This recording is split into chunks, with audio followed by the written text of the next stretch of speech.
Hello, dear students. Welcome back to my channels and your channels Physics SPC. Work, energy and power का एक question. A block of mass m is kept on the platform which start from rest with constant acceleration. ये भी important term है. Constant acceleration g by 2 upward as on figure. The burden by normal reaction on the block in time t each.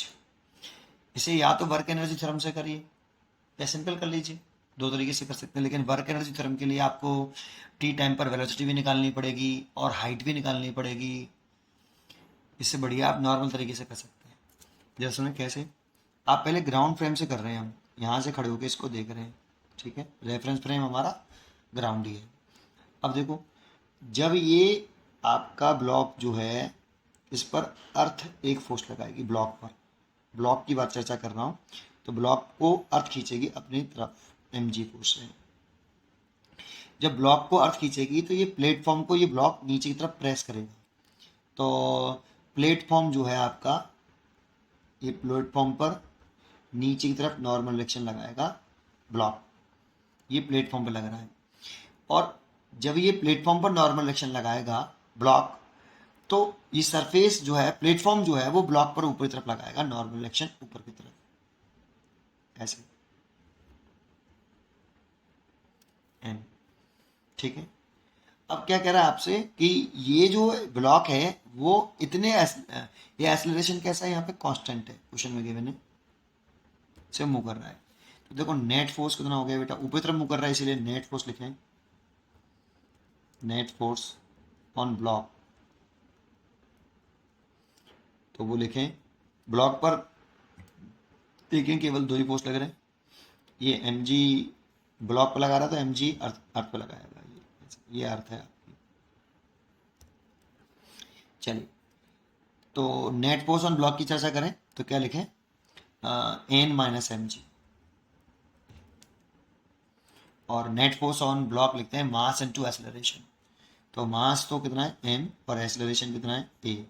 ए की value रखी है हमें g by two equal to n minus m g. तो n की जो value है वो कितनी हो जाएगी, m g by two plus m g, that means 3 mg/2. ये ठीक है. अब वर्डन बाई नॉर्मल फोर्स पूछ रहा है, तो देखो वर्डन तो सही ठीक है, लेकिन on the block in time T second कह रहा है. मान लो ये ब्लॉक टी सेकंड बाद यहाँ आ गया,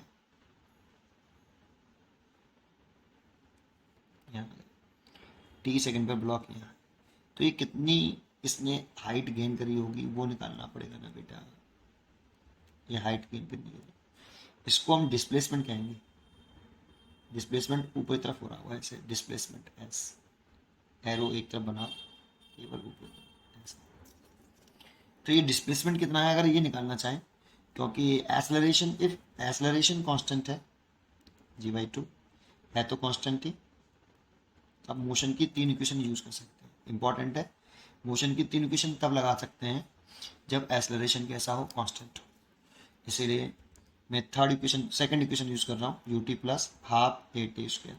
मैंने सेकंड इक्वेशन क्यों चूज करी, क्योंकि मेरे को डिस्प्लेसमेंट चाहिए था, और टाइम के टर्म में देखो रिजल्ट है आपका, इसलिए टी मेरे को चाहिए, और एक्सेलरेशन मेरे को गिवन है. इनिशियली ब्लॉक रेस्ट में था, यू बराबर 0 ऐसा बोल रहा है, start from rest.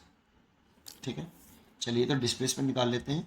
Initial velocity तो 0 हो गई, और ये पूरा ही 0 हो गया, प्लस हाफ ए रखा है जी बाई टू जो कि कांस्टेंट है, और G T square.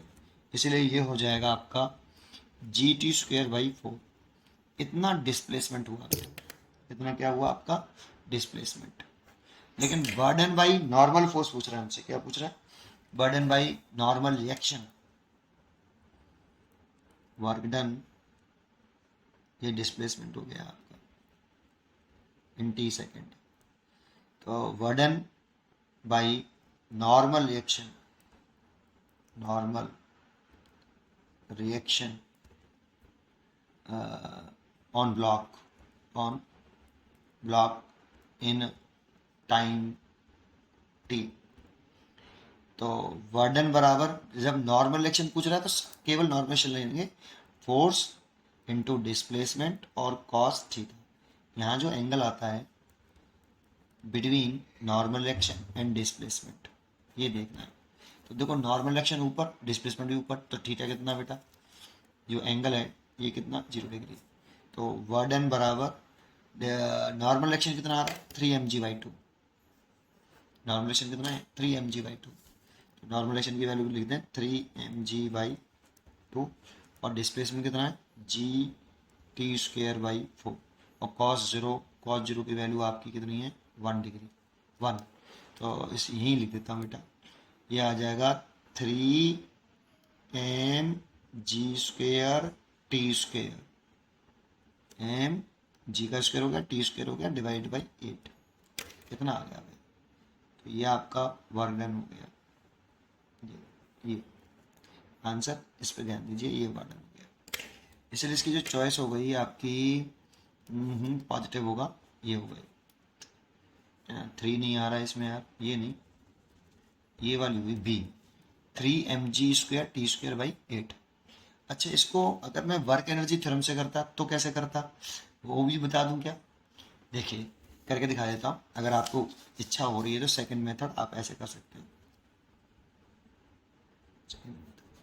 Second method में आप यहाँ पर कंसिडर कर लो कि इस जगह पे इसकी जो स्पीड है वो v, क्योंकि v गिवन तो है नहीं है, यहाँ पे रुका है, ये तो नहीं कह रहा t सेकंड बाद, हाईएस्ट पॉइंट थोड़ी है बेटा ये, तो ये t है।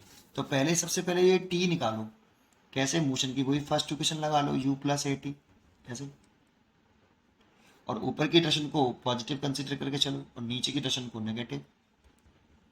तो v तो v है, इनिशियल वेलोसिटी 0 है, प्लस a कितना है g/2 है जो ऊपर है t। तो v जो आ जाएगा वो आ जाएगा gt/2, क्योंकि वर्क एनर्जी थ्योरम लगाने के लिए वेलोसिटी चाहिए और डिस्प्लेसमेंट मैंने निकाल ही लिया है पीछे। इसीलिए अकॉर्डिंग टू, अगर आप इसे करना चाहें according to work energy theorem, work energy theorem ऐसे, तो जानते हो क्या होता है, बर्डन बाई ऑल फोर्सेस होता है, बर्डन बाई ऑल फोर्सेस, एक फोर्स नहीं ऑल फोर्सेस जितने भी लग रहे हैं, is equal to change in kinetic energy, change in kinetic energy. लेकिन एक ही रेफरेंस फ्रेम से करना चाहिए, क्योंकि आपकी वर्डन भी रेफरेंस फ्रेम पर डिपेंड करता है और वेलोसिटी भी, इसीलिए रेफरेंस फ्रेम मैंने जो लिया है वो ग्राउंड ही लिया है, ग्राउंड से कर रहा हूँ, ठीक है। बर्डन बाई ऑल फोर्सेस, अगर ऑल फोर्सेस में देखूँ तो इसमें 2 ही फोर्स लग रहे हैं, एक ब्लॉक पर, एक तो ग्रेविटेशनल फोर्स लग रहा है mg और एक नॉर्मल एक्शन लग रहा है। तो burden by normal action plus burden by gravitational force equal to change in kinetic energy, तो final kinetic energy minus initial kinetic energy. तो बर्डन बाई नॉर्मल फोर्स तो मेरे को निकालना है, बर्डन बाई वेट निकालूं तो देखो बर्डन बाई वेट निकालने तो फोर्स तो mg हो गया, डिस्प्लेसमेंट s हो गया आपका, यहाँ से यहाँ गया है, लेकिन एंगल कितना है mg और डिस्प्लेसमेंट के बीच में, अपोजिट डायरेक्शन में तो 180 डिग्री हो गया, इसलिए cos 180 degree equal to final का एनर्जी लिखें तो हाफ m v² की वैल्यू कितनी है v² और इनिशियल 0, और v आपका gt है, v कितना आपका gt। तो देखो बर्डन बाई नॉर्मल एक्शन लिखें तो माइनस का mg, cos 180 की वैल्यू -1, और डिस्प्लेसमेंट मैंने निकाल रखा है पहले ही से, तो मैंने कहा डिस्प्लेसमेंट निकालना पड़ेगा इसमें gt²/4, तो gt²/4 लिखें तो gt²/4, ये मैंने डिस्प्लेसमेंट की वैल्यू पुट कर दी, और इक्वल टू हाफ m, मैंने v की वैल्यू पुट करूँ तो g²t²/4। अब इसको दलाना पड़ेगा, बर्डन बाई नॉर्मल एक्शन निकल आएगा 1/2 mg²t², ये 4 की जगह पे 8 कर लेता हूँ, इसको 8 हो गया तो इसको दल ले आऊँ तो माइनस का प्लस का हो जाएगा वो mg², देखो g² हो जाएगा ये वाला t²/4।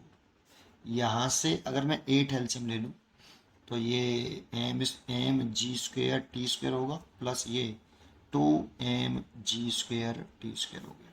Burden by normal action लिखूँ तो 3mg²t²/8, ऐसे भी कर सकते हैं इस क्वेश्चन को हम। तो देखो ये, उम्मीद करता हूँ कि आपको ये क्वेश्चन समझ में आया होगा। ये सेकंड मेथड मैंने वर्क एनर्जी थ्योरम्स करके दिखाया और ये वाला मैंने सिंपल करके दिखाया। पढ़ते रहिए और खुश रहिए। Thank you.